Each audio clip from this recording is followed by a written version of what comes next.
Hello student, कैसे हो सभी। आई होप बेटर होंगे। ठीक है, आपका वेलकम है maths by Prashant sir channel में। तो डिस्कस करेंगे हम 10th क्लास के नए वीडियो में, नए लेक्चर में। ये वीडियो नंबर है 4, जिसमें इससे पहले जो भी वीडियो है आपको सबसे पहले लेक्चर 1 में एक थ्योरम थी जिसको बोला जाता है अंकगणित की आधारभूत प्रमेय, जिसको अभाज्य गुणनखंड की विधि भी बोला जाता है। ठीक है, तो हम उस विधि का उपयोग करके एग्जाम्पल 4 उदाहरण 4 को सॉल्व करेंगे। कुछ इस प्रकार से आपका एग्जाम्पल 4 कि अभाज्य गुणनखंड विधि द्वारा 6, 72, 120 का एचसीएफ ज्ञात कीजिए और फिर इनका एलसीएम ज्ञात कीजिए। तो सबसे पहले हमको इनके निकालने पड़ेंगे गुणनखंड, जो इस तरीके से निकालते हैं। 6 का गुणनखंड निकलेगा 2 3 6 और 3 एकम 3। तो ये 6 के गुणनखंड हो गए आपके 6 बराबर 2 गुणित 3। इसके बाद आपको निकालना है 72 का। 2 3 6, 2 छक्के 12। इसके बाद 2 से जाएगा 2 एकम 2, 2 अट्ठे 16, फिर 2 से जाएगा 2 इनाम 18, फिर 3 से जाएगा 3 तिरका 9, फिर 3 से जाएगा 3 एकम 3। तो इस प्रकार से 72 के जो अभाज्य गुणनखंड है 2 गुणित 2 गुणित 2 गुणित उसके बाद 3 गुणित 3, मतलब 2 की पावर कितनी है 3 इंटू 3 की पावर 2। इसके बाद निकालना है आपको 120 का।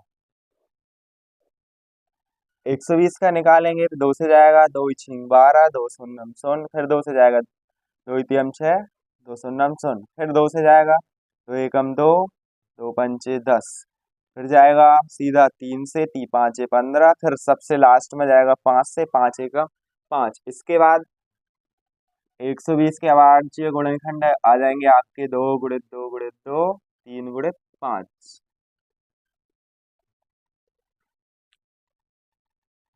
इसको आप लिख सकते हो 2 की पावर 3, क्योंकि 2 कितनी बार है 3 टाइम्स है। इसके बाद 3 गुणित 5।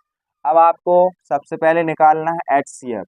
मैंने क्या बताया है, यहाँ देखो, इसमें इसमें और इसमें तीनों संख्याओं के जो अभाज्य गुणनखंड निकले हैं उनमें आपको उभयनिष्ठ देखना है। तो यहाँ पे 2 2 2, इसकी सबसे कम पावर क्या है। आप बोलोगे सर ये 2 की पावर 1। इसके बाद कोई और है क्या। 3 को देखो, यहाँ भी है, यहाँ भी है और यहाँ भी है। सबसे कम पावर क्या है 3 की पावर, यहाँ पे कुछ नहीं है मतलब 1 है। यहाँ पे 3 की पावर 2 है और यहाँ पे 3 की पावर 1 है, तो यहाँ पे भी अकेला 3 की पावर 1 मिलेगी। इसके बाद ओवरनेस है नहीं कुछ, तो आपका एचसीएम निकल के आएगा 2 गुणित 3 कितना आ जाएगा 6। अब बात करेंगे एलसीएम की। सबसे पहले कॉमन पावर है ये 2 की पावर 1, 2 की पावर 3, 2 की पावर 3। तो सबसे बड़ी पावर किसकी है 2 की पावर 3, तो उसको लिख दिया। उसके बाद ये कंप्लीट होता है। अब आगे बढ़ते हैं। 3 की सबसे बड़ी पावर क्या है 3 की पावर 1, 3 की पावर 2, 3 की पावर 1, मतलब 3 की पावर 2।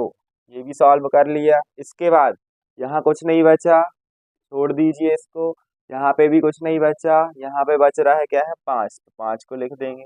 अब 2 की पावर 3 का मान कितना होता है 2 दूनी 4 दूनी 8, गुणित 3 की पावर 2 का मान होता है 3 तिरका 9, गुणित 5। अब देखिएगा 8 पन 40 90, या 8 पन 40 होगा। इसको 9 से गुणा करेंगे, 9 शून्य शून्य, 9 चौके 36, तो आंसर निकल के आएगा 360। इस तरीके से आपका एग्जाम्पल 4 सॉल्व रहना चाहिए। मैटर करता है आपका कॉन्सेप्ट क्लियर है या नहीं।